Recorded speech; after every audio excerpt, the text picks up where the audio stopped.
네, 오늘 이 새벽에 하나님께서 주신 말씀은 마태복음 24장 36절부터 51절까지의 말씀입니다. 마태복음 24장 36절부터 51절까지의 말씀을 우리 함께 교독하겠습니다. 제가 먼저 36절 말씀을 읽습니다. 그러나 그날과 그때는 아무도 모르나니 하늘의 천사들도 아들도 모르고 오직 아버지만 아시느니라. 노아의 때와 같이 인자의 임함도 그러하리라. 홍수 전에 노아가 방주에 들어가던 날까지 사람들이 먹고 마시고 장가들고 시집가고 있으면서 홍수가 나서 그들을 다 멸하기까지 깨닫지 못하였으니 인자의 임함도 이와 같으리라. 그때에 두 사람이 밭에 있음에 한 사람은 데려가고 한 사람은 버려둠을 당할 것이요 두 여자가 맷돌질을 하고 있습니다. 한 사람은 데려가고 한 사람은 버려둠을 당할 것이니라. 그러므로 깨어 있으라. 어느 날에 너희 주가 임할는지 너희가 알지 못함이니라. 너희도 아는 바니 만일 집주인이 도둑이 어느 시각에 올 줄 알았더라면 깨어있어 그 집을 뚫지 못하게 하였으리라. 이러므로 너희도 준비하고 있으라. 생각하지 않은 때에 인자가 오리라. 충성되고 지혜 있는 종이 되어 주인에게 그 집 사람들을 맡아 때를 따라 양식을 나눠줄 자가 누구냐. 주인이 올 때에 그 종이 이렇게 하는 것을 보면 그 종이 복이 있으리로다. 내가 진실로 너희에게 이르노니 주인이 그의 모든 소유를 그에게 맡기리라. 만일 그 악한 종이 마음에 생각하기를 주인이 더디 오리라 하여 동료들을 때리며 술친구들과 더불어 먹고 마시게 되면 생각하지 않은 날 알지 못하는 시각에 그 종의 주인이 이르러 엄히 때리고 외식하는 자가 받는 벌에 처하리니 거기서 슬피 울며 이를 갈리라. 아멘. 네, 오늘 마태복음 24장 마지막 부분을 함께 나누도록 하겠습니다. 예수님께서 이 종말의 때에 대해서 정말 자세하게 설명해 주시고 계신데요. 마지막으로 어제 나눈 그 35절 말씀을 보시면 이렇게 마무리를 하셨습니다. 천지는 없어질지언정 내 말은 없어지지 아니한다. 그러니까 이제 종말의 때가 오고 그 종말의 때가 온다는 예수님의 말씀은 반드시 이루어진다라는 말씀으로 마무리를 하셨습니다. 자, 그러면 이제 질문이 생기겠죠. 예수님이 말씀하신 때는 반드시 온다고 했는데, 심판의 때, 재림의 때가 반드시 온다고 했는데 그날이 도대체 언젠가 하는 그런 궁금증이 분명히 생기게 될 겁니다. 그래서 예수님께서 이어서 그 궁금한 질문에 대해서, 그 궁금하게 여길 만한 그 질문에 대해서 분명하게 또 답을 주고 계십니다. 36절 말씀 보시면 그러나 그날과 그때는 아무도 모르나니 하늘의 천사들도 아들도 모르고 오직 아버지만 아시느니라. 예수님께서 말씀하신 그 심판의 날, 재림의 날은 반드시 오는데 그런데 그 날과 그때는 아무도 모른다. 예수님께서 단호하게 분명하게 말씀하고 계십니다. 아무도 모른다는 거예요. 사람들은 이런 종말의 때가 언제인지, 심판의 때가 언제인지, 재림의 때가 언제인지 궁금합니다. 궁금해하고요. 당연히 궁금할 수밖에 없습니다. 그러나 성경은 우리에게 예수님의 말씀을 통해서 분명하게 이야기하고 있습니다. 그날과 그때는 반드시 오는데 그런데 그때가 언제인지는 아무도 모른다. 어느 정도 모르냐면 하늘의 천사들도 모른다. 우리 인간들이 모르는 건 알겠는데 그럼 하늘의 천사들은 혹 알 수 있지 않을까? 하늘의 천사들도 모른다는 거죠. 근데 저희가 이해할 수 없는 말씀을 하시는데 아들도 모른다. 예수님도 모르신다는 거예요. 근데 이 부분에 대해서는 신학적으로 조금 논쟁이 될 수가 있습니다. 왜냐하면 예수님은 하나님의 아들이면서 하나님이시거든요. 그러면 당연히 알아야 되는 거 아닌가 그렇게 생각할 수 있습니다. 근데 이제 여기서 말씀하시는 것은 아들도 모른다고 할 때 아들은 지금 성육신하신 아들을 말하는 거죠. 그래서 예수님께서 인간의 몸을 입고 오셨을 때에 온전한 인간의 몸을 입고 오셨습니다. 여기에 만약에 신적인 요소가 인간이지만 하나님이기 때문에 신적인 요소가 남아있지 않을까 이렇게 생각한다면 그건 굉장히 신학적으로 문제가 되는 겁니다. 예수님께서 이 땅에 오셔서 기적을 행하시는 것은 하나님이시니까 가능했지 이렇게 되는 거고, 그렇게 되면 어떤 문제가 생기냐면 인간의 죄를 대속하는, 인간과 똑같아야 되는 그 과정이 제대로 연결될 수 없을 뿐만 아니라 심지어 이단들 중에는 극단적으로 나간 이단들은 영으로 오셨다고 주장을 하거든요.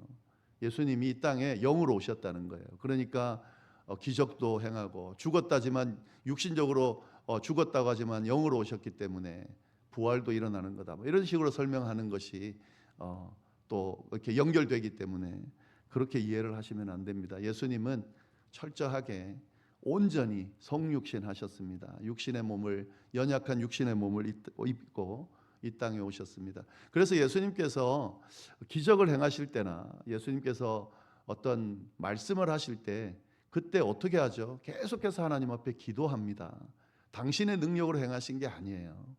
하나님께 기도하고 하나님의 능력으로 행했습니다. 그러니까 제자들에게 또 이 말씀을 듣는 예수님을 따르는 사람들에게 기도로 이런 기적들을 행할 수 있다고 말씀하시는 거죠.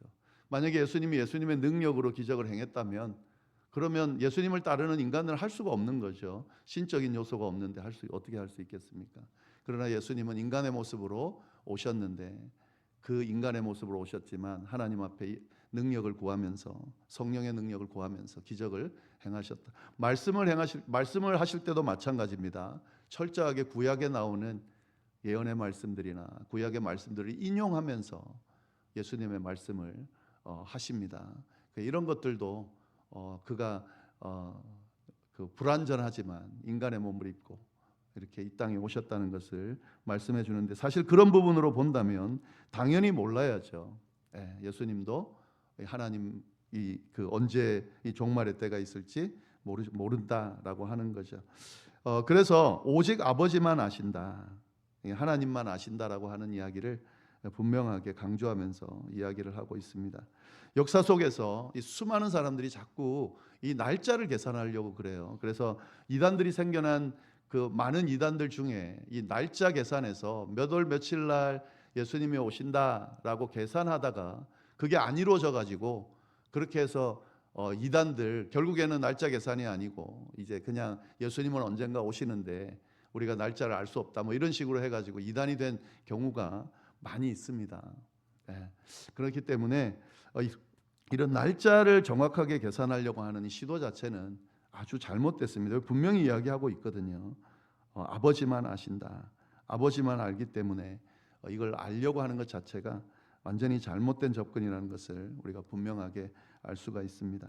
37절부터 39절 말씀 보시면은요. 노아의 때와 같이 인자의 임함도 그러하리라. 홍수 전에 노아가 방주에 들어가던 날까지 사람들이 먹고 마시고 장가들고 시집가고 있으면서 홍수가 나서 그들을 다 멸하기까지 깨닫지 못하였으니 인자의 임함도 이와 같으리라. 노아의 때를 비유하면서 이 예수님의 재림의 때, 심판의 때가 어떻게 임하는지를 설명하고 있습니다. 홍수 전에 노아가 방주에 들어가는 날까지 사람들이 어떻게 했는가? 먹고 마시고 장가들고 시집가고 있으면서 홍수가 나서 그들을 다 멸하기까지 깨닫지 못했다라고 이야기를 하고 있는데, 여기서 우리가 좀 잘 봐야 되는 건요, 이 종말의 때를 기다리면서, 홍수의 때를 기다리면서 먹고 마시고 결혼한 것, 이게 잘못됐나 하는 거죠. 그렇지 않습니다. 지금 이거는 지금 홍수 때도 마찬가지지만 이걸 잘못됐다고 말하는 게 아닙니다. 이거는 하나님이 주신 아주 정상적인 삶인 거죠. 그럼 뭐가 문제인가? 먹고 마시고 결혼하면서 뭘 알지 못했다는 거죠? 하나님의 경고를 듣지 못했다는 거죠. 심판의 때가 온다라고 하는 노아를 통한 예언의 말씀에 귀 기울이지 않았다는 거죠. 들었음에도 불구하고 그런 일이 일어날까 무시했다 하는 거죠. 그 부분에 대해서 이야기를 하고 있습니다. 깨닫지 못하였다. 근데 홍수가 나기 전까지는 깨닫지 못하다가 홍수가 나서는 깨달았는데 그때는 이미 늦었다 하는 그런 말씀도 되는 겁니다. 40절, 41절 말씀 보시면은 지금 이제 예수님께서 말씀하신 이 심판의 때에 대해서 예수님이 비유를 들고 설명을 통해서 좀 자세하게 말씀하고 계신데, 그때에 두 사람이 밭에 있음에 한 사람은 데려가고 한 사람은 버려둠을 당할 것이요, 두 여자가 맷돌질을 하고 있음에 한 사람은 데려가고 한 사람은 버려둠을 당할 것이니라. 여기 보시면 그때에, 이 재림의 날 그때에 두 사람이 밭에 있고 또 두 여자가 맷돌질하고 있는데, 두 사람 다 데려가는 것이 아니라 한 사람은 데려가고 한 사람은 버려둠을 당할 거다.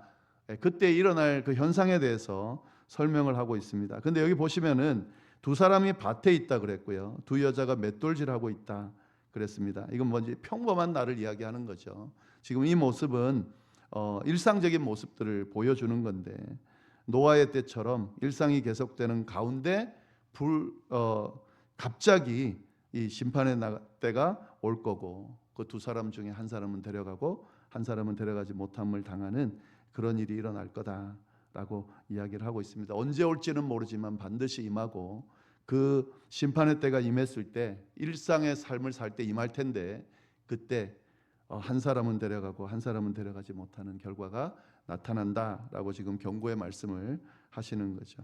그래서 42절 43절 보시면, 그래서 예수님이 이렇게 말씀하십니다. 그러므로 그때는 이렇게 일어나기 때문에 깨어 있으라. 이게 예수님이 하시고자 하는 말씀이죠. 깨어 있으라. 어느 날에 너희 주가 임할는지 너희가 알지 못함이니라. 너희도 알거니와 만일 집주인이 도둑이 어느 시각에 올 줄 알았더라면 깨어 있어 그 집을 뚫지 못하게 하였으리라. 이러므로 너희도 준비하고 있으라. 생각하지 않은 때에 인자가 오리라. 예수님의 재림은 반드시 일어나는데 그때는 알지 못하지만 그렇기 때문에 어떻게 하라고요? 깨어 있으라라고 분명하게 말씀하고 계십니다. 여기서 깨어 있으라는 것은 잠자지 말아라 이게 아니죠. 영적으로 깨어 있으라라는 의미입니다. 언제든 주님 오실 테니 그때가 알지는 못하지만 늘 준비하고 있어야 된다. 깨어 있어야 된다라고 이야기를 합니다. 도둑의 예를 들면서 오는 시간을 미리 알았더라면 대비할 것인데 언제 올지 모르기 때문에 어떻게 해야 되죠? 항상 대비하고 있어야 된다라고 하는 거죠. 생각하지 않은 때에 인자가 오리라. 또 이 말씀을 가지고 이야기를 하시죠. 예수님의 재림은 우리가 정확히 알지 못하지만 생각하지 않은 때에 반드시 온다. 그래서 깨어 있어야 된다라고 그렇게 말씀을 하고 계십니다. 45절부터 47절까지의 말씀을 보시면은, 그래서 또 이어서 이렇게 말씀하십니다. 충성되고 지혜로운 종이 되어 주인에게 그 집 사람들을 맡아 때를 따라 양식을 나눠줄 자가 누구냐? 주인이 올 때에 그 종이 이렇게 하는 것을 보면 그 종이 복이 있으리라. 내가 진실로 너희에게 이르노니 주인이 그 모든 소유를 그에게 맡기리라. 충성되고 지혜로운 종의 모습을 분명하게 이야기하고 있는데요. 이 충성되고 지혜로운 종은 그 집 사람들을 맡아 때를 따라 양식을 나눠줄 자다라고 이렇게 설명을 하고 있는데, 이 종말의 때 심판의 때에 자기가 맡겨진 그 사명을 잘 감당하고 있는 자, 그때 그 모습을 이 주인이 올 때에 그 종이 그렇게 하는 것을 보면은 어떻게 한다고요? 주인이 그 모든 소유를 그에게 맡긴다. 심판의 때에 어떤 모습으로 삶을 살아야 하는지, 어떤 자세로 삶을 살아야 하는지를 분명하게 보여주고 있습니다. 주님이 언제 오실지 알지 못하지만 항상 깨어서 준비하면서 뭘 하라고요? 맡겨진 사명을 잘 감당하고 있으라는 거죠. 주님이 딱 오셨을 때에 자기에게 맡겨진 그 사명을 잘 감당하는 모습을 보면서 그에게 자신의 모든 소유를 맡기게 된다. 그렇게 말씀을 하고 계십니다. 48절부터 51절. 그런데 악한 종에 대해서 설명하죠. 만일 악한 종이 마음에 이르기를 주인이 더디 오리라 하여 동료들을 때리며 술 친구들과 먹고 마시게 되면 생각하지 않은 날 알지 못하는 시각에 그 종의 주인이 이르러 엄히 벌하고 외식하는 자가 받는 벌에 처하리니 거기서 슬피 울며 이를 갈리라. 주인이 더디 오리라 하여, 지금 이 그 악한 종이 생각하는 이 생각을 좀 잘 우리가 봐야 할 것 같습니다. 더디 오리라 했다는 거죠.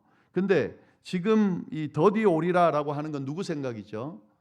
이 악한 종의 생각입니다. 그러니까 자기가 이 주님의 때를, 주인이 오는 때를 결정한다는 거예요. 그러니까 분명히 그 주인이 언제 올지 알지 못하기 때문에 더디 오는 게 아니잖아요. 일찍 올 수도 있고 그가 생각하는 것처럼 더디 올 수도 있는데, 이 악한 종의 특성이 뭡니까? 자기가 그냥 더디 오리라라고 생각을 한다는 거죠. 자기가 원하는 그런 마음대로 생각을 하는 거죠. 그래서 어떻게 합니까? 동료들을 때리며 술 친구들과 먹고 마시게 된다 하는 거죠. 방탕한 삶을 살게 된다는 거죠. 주인이 더디 오기 때문에 그냥 마음껏 살아도 된다라고 그렇게 지금 행동을 하고 있다 하는 거죠. 이 말씀을 제가 묵상하면서 어떤 생각이 드냐면, 주인이 더디 오기 때문에 이렇게 하는 게 아니라 이렇게 하고 싶어서 주인이 더디 온다라고 생각하고 있지 않을까 하는 생각도 해봅니다. 우리가 이 세상에 살면서 이 세상에서 누리는 것, 우리가 즐기는 것, 또 이런 것들이 너무 좋기 때문에 주님이 어쩌면 더디 오셨으면 좋겠다라고 생각하면서 이 세상에 매여 있는 그런 모습으로 살아가는 경우도 있는 것 같은데, 이 악한 종의 모습이 그런 모습이 아닌가라는 생각이 듭니다. 우리가 원하든 원하지 않든 주님이 오는 때는 꼭 더디 오는 게 아니라 주님이 원하시는 때에, 그 하나님의 뜻이 이루어지는 때에 오시거든요. 그러니까 이 세상에 아무리 세상이 좋고 세상에 좋은 것들이 많이 있고 이 세상에 오래 머물고 싶더라도 주님이 오실 날을 생각하면서 언제든 주님 맞을 준비를, 떠날 준비를 항상 할 수 있어야 된다 하는 거죠. 그런 마음을 가지고 일상에 주어진 삶을, 또 맡겨진 사명을 잘 감당할 수 있어야 된다 하는 거죠. 두 종의 차이는 처음부터 악한 종 또 충성된 종의 차이가 있는 게 아닙니다. 똑같은 종이지만 주님의 그 종의 뜻을, 주인의 뜻을 잘 알면서 주인이 언제 오든 맡겨진 일을 잘 감당하고 있느냐 아니냐를 가지고 이렇게 차이가 생겨나는 겁니다. 우리가 종말의 때를 어떻게 살아가느냐 하는 것이 분명하게 지금 드러나는 그런 내용이라고 볼 수 있겠습니다. 이 말씀 자체를 그냥 읽으면 충분히 이해가 되는데요. 정리해서 좀 말씀을 드리면, 예수님의 재림, 심판의 때는 뭐 누가 뭐라고 하든, 뭐 이 세상에 오지 않는다, 종말의 때는 안 온다, 뭐 하든 어떻든 상관없이 성경은 분명하게 이야기하고 있습니다. 반드시 온다. 그리고 이 말씀은 천지는 없어져도 이 말씀은 절대로 없어지지 않는다. 반드시 이루어진다. 종말의 때는 반드시 온다 하는 말씀이고요. 그리고 이 심판의 때, 종말의 때, 예수님의 재림의 때는 언제 올지는 아무도 모른다. 그렇기 때문에 늘 깨어서 기다릴 수 있어야 된다. 그런데 늘 깨어서 기다리면서 우리 뭐 해야 되냐? 뭐 특별한 게 아닙니다. 우리에게 주어진 일상을 열심히 살아가는 거죠. 주님께서 맡겨진 사명을 열심히 감당하는 거죠. 그래서 주님이 언제 오시든 하고 있는 그 일을 열심히 하면 하나님께서 인정하시고 충성된 종이라 그렇게 말씀하시면서 더 큰 상급으로 그렇게 우리에게 채워주신다. 그러니까 어떤 모습으로 살아가야 될지가 명확한 거죠. 종말의 때가 분명히 지금 임박해 왔습니다. 이렇게 우리가 살아있을 때 주님이 오실 수도 있겠다라는 생각이 듭니다. 어떤 결과가 나타나든 우리에게 주어진 주님의 그 뜻, 사명 잘 생각하면서 깨어 기도하면서 그렇게 주님 앞에 부끄럽지 않은 모습으로 살아가는 우리 모두가 될 수 있기를 간절히 바랍니다. 기도하겠습니다. 하나님 아버지, 감사합니다. 귀한 말씀을 통해서 종말의 때를 어떻게 맞이하고 살아가야 할지 또 분명하게 알려주셔서 감사합니다. 주신 말씀 잘 생각하면서 정말 하나님 앞에 부끄럽지 않은 착하고 충성된 종의 모습으로 그렇게 살아가는 저희가 될 수 있도록 인도하여 주옵소서. 이어서 드리는 개인의 기도와 중보 기도 위에도 함께하여 주셔서 하나님의 살아계심이 우리의 삶 가운데 온전히 드러날 수 있도록 인도하여 주옵소서. 감사하며 예수님의 이름으로 기도드립니다. 아멘.